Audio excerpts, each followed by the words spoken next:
IPL ২০২৪ আসরের ৩১তম ম্যাচে মুখোমুখি হচ্ছে সানরাইজ হায়দ্রাবাদ বনাম দিল্লি ক্যাপিটালস। ২১শে এপ্রিল বাংলাদেশ সময় রাত ৮টা এবং স্থানীয় সময় সন্ধ্যা ৭টা ৩০ হায়দ্রাবাদ ও দিল্লি মুখোমুখি হবে। আর এই ম্যাচে কোন দল জিতবে? প্রতি ম্যাচের মতো এবারও আইপিএল ২০২৪ আসরের ৩১তম ম্যাচটিকে নিয়ে ভবিষ্যৎবাণী করেছেন জ্যোতিষী বিড়াল। প্রিয় দর্শক, বিস্তারিত জানতে চ্যানেলটি সাবস্ক্রাইব করে সম্পূর্ণ ভিডিওটি দেখতে থাকুন।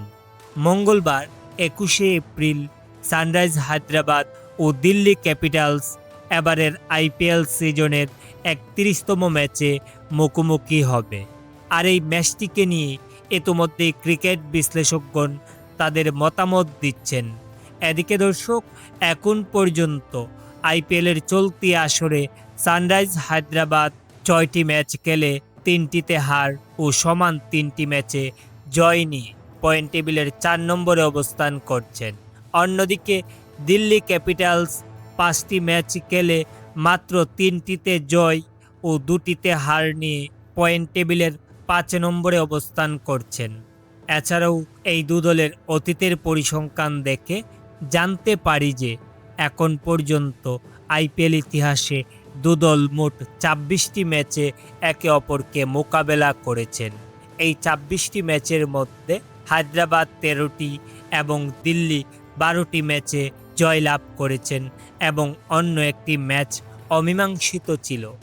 এদিকে দর্শক, সবাইকে চমকে দিয়ে প্রতি ম্যাচের নেই এবারও আইপিএল ২০২৪ আসরের ৩১তম ম্যাচটিকে নিয়ে জ্যোতিষী বিড়াল ভবিষ্যৎবাণী করেছেন।